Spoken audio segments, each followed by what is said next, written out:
ಕಂದಾಯ ಇಲಾಖೆ ಅಷ್ಟೇ ಅಲ್ಲ, ಯಾವುದೇ ಇಲಾಖೆ ಇವತ್ತು ಜನಪರವಾಗಿ ಕೆಲಸ ಮಾಡ್ತಾ ಇಲ್ಲ.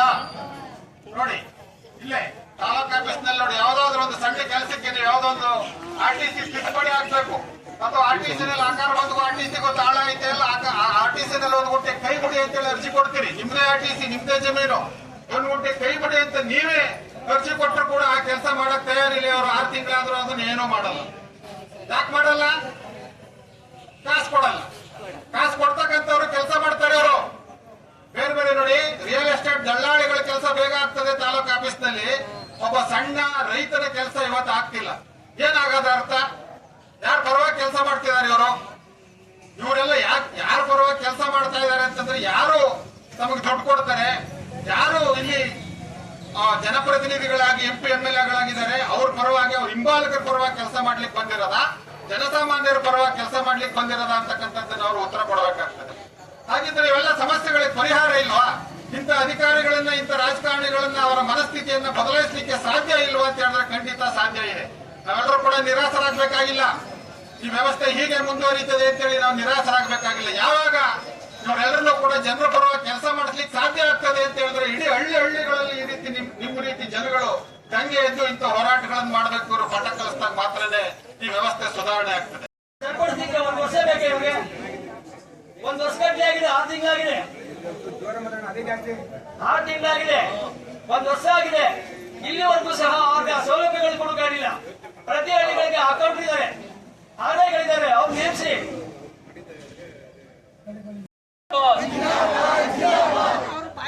ಬಂಧುಗಳೇ, ಇಲ್ಲಿ ನೆರೆದಿರ್ತಕ್ಕಂತಹ ಕೃಷಿ ಕೂಲಿಕಾರ ಸಂಘ ಹಾಗೂ ಕರ್ನಾಟಕ ಪ್ರಾಂತ ರೈತ ಸಂಘದ ಎಲ್ಲ ಮುಖಂಡರುಗಳೇ ಹಾಗೂ ಬೆಳೆಕೊಪ್ಪಲು ಮತ್ತೆ ನೇಣ್ಣೂರು, ನಂಜೇಗೌಡನದೊಡ್ಡಿ, ಸುತ್ತೂರು, ಅಣಕೋಳ, ಅಂಗ್ರಾಪುರ, ಕನ್ನಳ್ಳಿ, ನೆಲಮಾಕನಹಳ್ಳಿ ಮುಂತಾದ ಹಳ್ಳಿಗಳಿಂದ ಭಾಗವಹಿಸಿರ್ತಕ್ಕಂತಹ ಎಲ್ಲ ಹೋರಾಟಗಾರರೇ ಹಾಗೂ ಬಂಧುಗಳೇ, ಈಗ ಮಾತಾಡಿದಂತಹ ನಮ್ಮ ಆನಂದ್ ನಿಗ್ರಾಜ್ ಮೂರ್ತಿ ಶಿವಮಲ್ಲಯ್ಯನವರು ಸ್ಪಷ್ಟವಾಗಿ ಹೇಳಿದ್ದಾರೆ. ನಾವಿವತ್ತು ಯಾವ ಉದ್ದೇಶ ಇಟ್ಕೊಂಡು ಬಂದಿದ್ದೀವಿ, ಏನ್ ಕೇಳ್ತಾ ಇದ್ದೀವಿ? ಈ ದೇಶಕ್ಕೆ ಸ್ವತಂತ್ರ ಬಂದು 80ನೇ ಸ್ವಾತಂತ್ರ್ಯ ದಿನಾಚರಣೆ ಆಚರಿಸ್ತಕ್ಕಂತ ಕಾಲ ಘಟ್ಟ ಸಮೀಪಿಸ್ತಾ ಇರ್ತಕ್ಕಂಥ ಈ ಸಂದರ್ಭದಲ್ಲೂ ನಾವು ಕೇಳ್ತಾ ಇರ್ತಕ್ಕಂಥದ್ದೇನು, ಒಂದ್ ಕಡೆ ಬದುಕ್ಲಿಕ್ಕೆ ಬೇಕಾಗಿರ್ತಕ್ಕಂಥ ಮೂಲಭೂತ ಸೌಲಭ್ಯಗಳು, ಸತ್ತ ಮೇಲೆ ಅಗತ್ಯ ಇರ್ತಕ್ಕಂಥ ಸ್ಮಶಾನ. ಮೊದಲ ಜಾನಪದ ಗಾದೆ ಹೇಳ್ತಾರೆ, ಒಂದು ಬಡವನಿಗೆ ಸಾವು ಕೊಡಬೇಡ, ಸುಡಲಿಕ್ಕೆ ಜಾಗ ಇಲ್ಲ ಅಂತ ಹೇಳಿ. ಬಡವನಿಗೆ ಸಾವು ಕೊಡಬೇಡ, ಸುಡಲಿಕ್ಕೆ ಜಾಗ ಇಲ್ಲ. ಈಗ ಎಂತ ದುರಂತದ ಸ್ಥಿತಿನಲ್ಲಿ ನಾವಿದ್ದೀವಿ. ಕೆಲವು ಕಡೆ ಸ್ಮಶಾನ ಇದೆ. ಆ ಸ್ಮಶಾನ ಎಷ್ಟಿದೆಯಪ್ಪ ಅಂತ ಹೇಳಿದ್ರೆ, ಒಂದು ಖರ್ಚಿಪ್ನಷ್ಟೆಲ್ಲ ಇದೆ. ಎಷ್ಟೆಲ್ಲ ಇದೆ?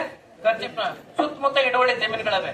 ಬೆಂಕಿ ಬಿದ್ದೇನು ಹತ್ಕತ್ತು ಅಂತಂದ್ರೆ ಸತ್ತವ್ರನ್ನ ಹೋಗಿ ಸುಡುಕ್ ಹೋಗಿ ಬದುಕಿರೋರು ಅವ್ರ ಕುಟುಂಬದವ್ರನ್ನು ಸಾಯ್ಬೇಕಾಗುತ್ತೆ.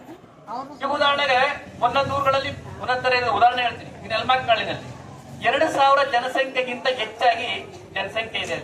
ಅಲ್ಲಿರ್ತಕ್ಕಂಥ ಸ್ಮಶಾನ ಎಷ್ಟಪ್ಪ ಅಂತ ಹೇಳಿದ್ರೆ 14 ಕುಂಟೆ. ಎಷ್ಟಿದೆ?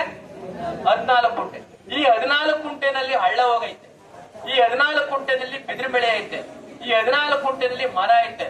ಇನ್ನು ಹೆಣ ಎಲ್ಲ ಹಾಕೋದು RTC ಹಾಕ್ಮೆ. RTC ಮಾತ್ರ ಏನು ತೋರಿಸುತ್ತೆ? 14 ಕುಂಟೆ ಐತೆ. ತಹಸೀಲ್ದಾರ್ ಆಫೀಸಲ್ಲಿ ಏನ್ ತೋರಿಸುತ್ತೆ? 14 ಕುಂಟೆ ತೋರಿಸುತ್ತೆ. ಈಗ ನಾವ್ ಎಡೆ ಎಲ್ಲ ಹಾಕ್ಬೇಕು, ಇಲ್ಲ ತಹಸೀಲ್ದಾರ್ ಆಫೀಸಲ್ಲಿ ಹಾಕ್ಬೇಕು? ಅಲ್ಲೇ ತಾನೇ ಹಾಕ್ಬೇಕಾಗಿರೋದು. 14 ಕುಂಟೆ ಅಂತ ನೀನ್ ಹೇಳ್ತಾ ಇದ್ದೀಯ. 14 ಕುಂಟೆ ಎಲ್ಲಿದ್ದ ನಮ್ಗೆ ಜಾಗ ತೋರಿಸಿ, ಸುತ್ತ ನೀವು ಸ್ಥಿತಿ ಮಾಡಿ, ಒತ್ತುವರಿ ತೆರವು ಮಾಡಿಸಿ ಸ್ಮಶಾನ ಕೊಡು. ಇಲ್ಲ ಅಂತಂದ್ರೆ ಏನ್ ಮಾಡ್ಬೇಕು? ಇಲ್ಲೇ ತಂದು ಎಣೆ ಹಾಕ್ಬೇಕು.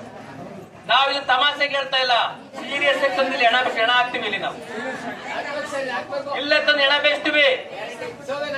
ಅಲ್ಲ ರೀ, ಮಾನ ಮರ್ಯಾದೆ ಇದೆ. ಈ ದೇಶ ಆಳದಂತವ್ರಿಗೆ, ಈ ರಾಜ್ಯ ಆಳದಂತವ್ರಿಗೆ, ಈ ತಾಲೂಕಿನ ಆಡಳಿತ ನಡೆಸಿರ್ತಕ್ಕಂಥವ್ರಿಗೆ ಸತ್ತಿ ಹೆಣ ಉಳಿದ ಜಾಗ ಕೇಳುವಂತ ರೀತಿಯಲ್ಲಿ ಸಾಯಿಕ್ ಮೊದಲನೇ ನಾನು ಹೆಣ ಆಗೋಕೆ ಜಾಗ ಕೊಡಿ ಅಂತ ಕೇಳುವಂತ ಒಂದು ದುಸ್ಥಿತಿ ನಿರ್ಮಾಣ ಆಗದೆ ಅಂತಂದ್ರೆ ಎಂತ ದೇಶದಲ್ಲಿ ಬದುಕ್ತಾ ಇದೀವಿ ನಾವು? ಎಂತ ಅಯೋಗ್ಯರು MLA ಗಳಾಗಿದ್ದರು, ಎಂತ ಅಯೋಗ್ಯರು ಸರ್ಕಾರ ಮಾಡಿದರು, ಎಂತ ಅಯೋಗ್ಯರು MP ಗಳಾಗಿದ್ದರು, ಎಂತ ಅಯೋಗ್ಯರು ಈ ತಾಲೂಕಿನ ತಹಸೀಲ್ದಾರ್ಗಳು DC ಗಳು ಆಗಿದ್ರು ಅಂತಕ್ಕಂಥದ್ದನ್ನು ಕೇಳ್ಬೇಕಾ ಬೇಡವಾ? ಮಳವಳ್ಳಿ ತಾಲೂಕನ್ನ ಅಭಿವೃದ್ಧಿ ಮಾಡಿದೀವಿ ಅಂತ ಆಜಿ ಹಿಂದವ್ರು ಹೇಳ್ತಾನೆ, ಮುಂದವ್ರು ಹೇಳ್ತಾನೆ, ಇವತ್ತಿನವ್ರು ಹೇಳ್ತಾನೆ. ಒಟ್ಟಿಗೆ ಮಣ್ಣು ತಿಂತಿರೋ, ಅನ್ನ ತಿಂತಿರೋ ನೀವು. ಸತ್ತವ್ರು ಮಸಾಣ ಕೊಡಿ ಅಂತ ಕೇಳಕ್ ಬಂದವ್ರೆ ಅಂತಂದ್ರೆ, ಮಸಾಣ ಕೊಡಿ ಯೋಗ್ಯತೆ ಅಂದ್ಮೇಲೆ ನೀನು 7,000 ಕೋಟಿ ತಗೊಂಡ ಏನ್ ಮಾಡುದು ನಾವು? ಏನ್ರಿ ಮಾಡುದು 2,000 ಕೋಟಿ ಅಭಿವೃದ್ಧಿನ? ಅಲ್ಲಿ ಬಗ್ಲೆ ಕಟ್ಸಿದೀನಿ. ಇಲ್ಲಿ ಯಾವ್ದೋ ಒಂದು ಪ್ರಜಾಸೌಧ ಕಟ್ತಾ ಇದ್ರಂತೆ ಮುಂದ್ಗಡೆ 60 ಕೋಟಿ ರೂಪಾಯಿನಲ್ಲಿ. ಇಲ್ಲಿ ಇರ್ತಕ್ಕಂಥವ್ರು ನೆಟ್ಟಿನರಿಕೆ ನಮ್ ಲಿಂಗರಾಜ್ ಮೂರ್ತಿ ಹೇಳ್ದಂಗೆ ಒಂದ್ ದಾಖಲೆಗಳು ರೆಡಿ ಮಾಡಿ ಯೋಗ್ಯತೆ ಇಲ್ಲ ಆಫೀಸ್ ತೊಗೊಳಕ್ ಕೂತಿರೋರ್ಗೆ ಇವರು ಫೋನು ಫ್ಯಾನು ಮತ್ತೆ ಇವ್ರಿಗೆ AC ರೂಮ್ ಮಾಡಿ ಅಲ್ಲಿ ಚೇರ್ ಹಾಕಿ ಕೂರ್ಸಕ್ಕೆ 60 ಕೋಟಿ ಖರ್ಚು ಮಾಡಾರಂತೆ. ಇದ್ರ ಮಾಡೋಕ್ಕಾಗಲ್ವಾ? 60 ಕೋಟಿ ಸ್ಮಶಾನ ಕೊಡಿ. ಏನಾಗ್ತದೆ? ಹೈಕೋರ್ಟ್ ಡೈರೆಕ್ಷನ್ ಇದೆ, ಸ್ಮಶಾನ ಇಲ್ಲದೆ ಇರ್ತಕ್ಕಂತ ಸರ್ಕಾರಿ ಜಾಗ ಇಲ್ಲ ಅಂತಂದ್ರು ಖಾಸಗಿಯವ್ರ ಹತ್ರ ಖರೀದಿ ಮಾಡಿ ಸ್ಮಶಾನ ಕೊಡಬೇಕು ಅಂತೇಳಿ ಹೈಕೋರ್ಟ್ ನ ನಿರ್ದೇಶನ ಇದೆ. ನೀನ್ ಹೈಕೋರ್ಟ್ ನ ನಿರ್ದೇಶನ ಪ್ರಕಾರವಾಗಿ ಅದೇ ಕೋರ್ಟ್ 100 ಕೋಟಿ ನೀನು ಅಭಿವೃದ್ಧಿ ಮಾಡಿ ಅಸ್ಪತ ರಸ್ತೆ ಕಟ್ತೀನಿ, ಜಗಮೆನ್ಸು ಲೈಟ್ ಹಾಕ್ತೀನಿ, ಇನ್ನೆಲ್ಲ ಸುಂದರವಾಗಿರ್ತಕ್ಕಂಥ ಬಿಲ್ಡಿಂಗ್ ಕಟ್ತೀನಿ, ಬಂಗ್ಲೆ ಕಟ್ತೀನಿ ಅಂತೀಯಲ್ಲ, ಮಸಾಣ ಕಟ್ಟು. ಮಸಾಣ ಬೇಡವ? ಯಾರು ಮಸಾಣದಲ್ಲಿ ಇವತ್ತು ದಲಿತರು, ಹಿಂದುಳಿದವರು, ಅಲ್ಪಸಂಖ್ಯಾತರು, ಬಡ ಕುಟುಂಬದವ್ರಿಲ್ಲ ರೀ. ಯಾರೋ ಒಬ್ಬರು 10 ಎಕರೆ ಇರೋನು 5 ಎಕರೆ ಇರೋನು ತಗೊಂಡೋಗಿ ಪಾಪ ಅವ್ರ ಕುಟುಂಬದವ್ರು ಯಾರೋ ತೀರೋದ್ರೆ ಹಾಕೊಳ್ಬಹುದು. ಪಾಪ ಇಲ್ಲಿ ಇರ್ತಕ್ಕಂಥವ್ರೆಲ್ಲ ಯಾರು ಬಂದಿದ್ದಾರೆ? ಇಲ್ಲಿ ಕೂಲಿಕಾರರು ಬಂದಿದ್ದಾರೆ, ದಲಿತ ವಿಭಾಗದವ್ರು ಬಂದಿದ್ದಾರೆ, ಹಿಂದುಳಿದ ಜಾತಿಗೆ ಸೇರಿದಂತವ್ರು ಬಂದಿದ್ದಾರೆ. ಅವ್ರಿಗೆ ಮನೆ ಕಟ್ಕೊಳ್ಳಿಕ್ಕೆ ಒಂದು ಕುಂಟೆ ನಿವೇಶನ ಇಲ್ಲ, ಇನ್ನು ಎಣೆ ಎಲ್ಲ ಹಾಕೋದು.